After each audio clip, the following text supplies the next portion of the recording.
ایک دور دراز گاؤں میں ایک غریب بچی اپنی بیوہ ماں کے ساتھ رہتی تھی۔ وہ دونوں بہت غریب تھے، دن بھر محنت کرتے لیکن پیٹ بھر کر کھانا نصیب نہ ہوتا۔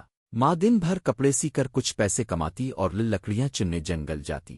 ایک دن جنگل میں لکڑیاں چن رہی تھی کہ اسے ایک بوڑھی عورت دکھائی دی۔ وہ عورت بہت کمزور اور تھکی ہوئی لگ رہی تھی۔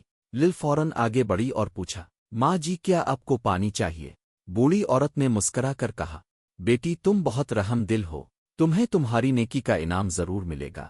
پھر وہ عورت جیب سے ایک چھوٹی سی مٹی کی ہنڈیا نکال کر کو دی اور بولی، یہ کوئی عام ہنڈیا نہیں، یہ ایک جادوئی ہنڈیا ہے۔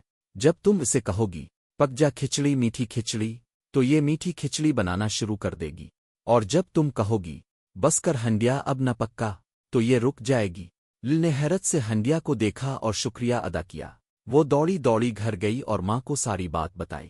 ماں نے کہا، اگر یہ واقعی سچ ہے تو ہم کبھی بھوکے نہیں رہیں گے۔ نے ہنڈیا کو میز پر رکھا اور کہا، پک جا کھچڑی میٹھی کھچڑی۔ فوراً ہنڈیا سے میٹھی خوشبو آنے لگی اور دیکھتے ہی دیکھتے اس میں گرم گرم میٹھی کھچڑی پکنے لگی۔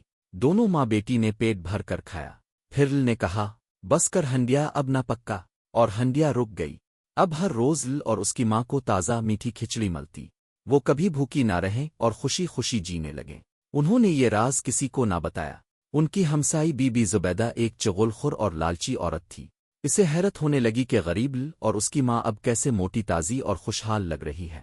ایک دن وہ چپکے سے ان کے کھڑکی سے جھانکنے لگی اور ساری بات سن لی، جادوئی ہنڈیا جملے سب کچھ۔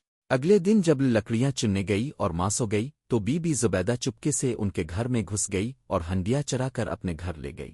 اس نے وہی جملہ دہرایا، پک جا کھچڑی میٹھی کھچڑی، اور فوراً ہی ہنڈیا سے کھچڑی ابلنے لگی۔ کھچڑی بنی خوشبو پھیلی اور وہ خوشی سے ہنسنے لگی۔ مگر جب وہ کھا چکی اور ہنڈیا کو روکنا چاہا تو اسے یاد نہ آیا کہ رکوانے والا جملہ کیا تھا۔ وہ چیخی، رک جا، بس کر، بند ہو جا، آرام کر، بس بس۔ مگر ہنڈیا نہ رکی۔ کھچڑی فرش پر بہنے لگی، پھر دروازے سے باہر گلیوں میں پورے گاؤں میں میٹھی کھچڑی کی نہر بہنے لگی۔ بچے خوش ہو گئے مگر بڑوں کو غصہ آیا۔ بی بی زبیدہ خوف سے چیخنے لگی، ارے کوئی ہے، بچاؤ، یہ ہنڈیا مجھے مار ڈالے گی۔ جب واپس آئی تو سارا گاؤں کھچڑی میں لت پت تھا۔ لوگ پھسل رہے تھے، گلیاں بند تھیں۔ اس نے فوراً دوڑی ہنڈیا کے پاس پہنچی اور بلند آواز سے کہا، بس کر ہنڈیا اب نہ پکا، اور ہنڈیا فوراً رک گئی۔ گاؤں والوں نے کا شکریہ ادا کیا۔ بی بی زبیدہ نے شرمندگی سے معافی مانگی۔ نے معاف کر دیا اور وعدہ لیا کہ وہ آئندہ کبھی چوری یا لالچ نہیں کرے گی۔ گاؤں کے سردار نے اور اس کی ماں کو ایک اچھا گھر، کھیت اور بہت سا اناج انعام میں دیا۔